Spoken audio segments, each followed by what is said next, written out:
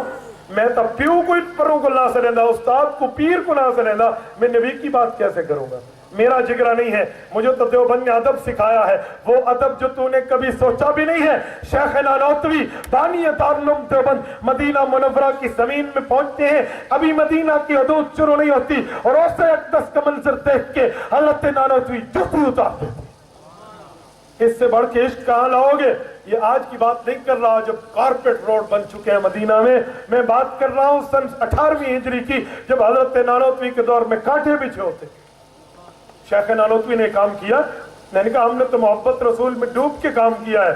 مجھے کہنے لگے ہمارے عالم نے کیا ہے۔ میں نے کہا ایک بات کرو، ناراض نہیں ہوگا؟ کہتے جی ہاں۔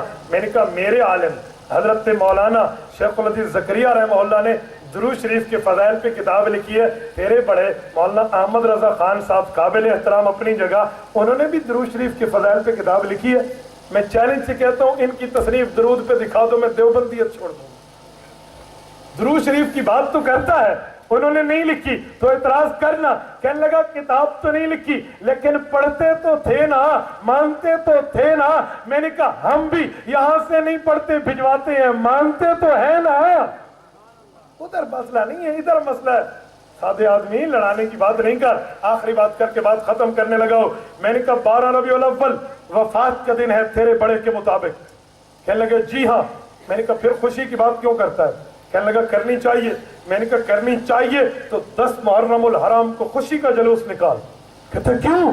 نواز حسین شہید ہوئے، وفات کی بات ہے، شہادت کی بات ہے۔ میں نے کہا نانا بات پوری کریں گے۔ نوح علیہ السلام کا بیڑا پار ہوا، 10 محرم الحرام تھا۔ موسیٰ علیہ السلام فرعون سے جیتے ہیں، 10 محرم کی دن تھا۔ حضرت یوسف علیہ السلام کو حکومت ملی ہے، 10 محرم کا دن ہے۔ حضرت ابراہیم علیہ السلام آگ سے آزاد ہوئے ہیں، 10 محرم کا دن ہے۔ حضرت یوسف علیہ السلام کی ملاقات اپنے بیٹے سے ہوئی، وہ بھی عزت عینہ کا معاملہ ختم ہوا، 10 محرم کا دن ہے۔ حضرت عیسیٰ کو اٹھایا گیا، 10 محرم کا دن ہے۔ یہ تو خوشی کا دن ہے، جلوس نکال۔ کہنے لگے مولانا نانا غمی بھی تو ہے نا، اس دن نواز رسول شہید بھی تو ہوئے ہیں نا، غمی بھی تو ہے۔ میں نے کہا پھر کیا ہوا؟ کہتے نہیں اصول یہ ہے غمی اور خوشی اگر اکٹھے ہو جائیں پھر غمی کو ترجیح ہوتی ہے۔ میرے بچے کی سالگرہ بھی ہو، باپ کی وفات کا دن بھی ہو تو غمی کو ترجیح ہوتی ہے۔ میں نے کہا اچھا یہ اصول صرف 10 محرم کے لیے؟ 12 ربیع الاول بھی تو وفات اور پیدائش کی دونوں روایتیں موجود ہیں، آج پھر خوشی کیوں کرتا ہے؟ بولیے بولیے آج کیوں؟ یہ بھی تو وفات کا دن کہہ دیا گیا ہے۔ خوشی اور وفات، خوشی اور پیدائش، یہ خوشی اور غمی اکٹھے ہو گئے ہیں۔ ادھر غمی کو ترجیح کیوں نہیں دیتا؟ ادھر معاملہ اور ہے، ادھر معاملہ اور ہے۔ دو رنگی چھوڑ دے یک رنگ ہو جا، سراسر موم یا دیوبندی ہو جا۔ یک رنگ کیا چیز ہوتی پھر دیوبندی ہو جا۔ وہ کہتے نہیں ہے میرا سب کچھ دین کے لیے ہے، میرا سب کچھ دین کے لیے، میں اسی لیے نمازی، میں اسی لیے مجاہد۔ میں تو کہتا رہا ہوں میں اسی لیے مجاہد، میں اسی لیے دیوبندی ہوں۔ اس لیے دیوبند نے عشق سکھایا ہے، ساتھ ادب بھی سکھایا ہے۔ دعا فرمائے اللہ پاک آپ کو ہمیں عشق رسالت بھی عطا فرمائے اور حضور پاک کا ادب بھی عطا فرمائے، اور تمام مسلمان بھائیوں کو ہدایت کے ساتھ آپس میں اکٹھا جڑے رہنے کی توفیق عطا فرمائے۔ وآخر دعوانا الحمدللہ۔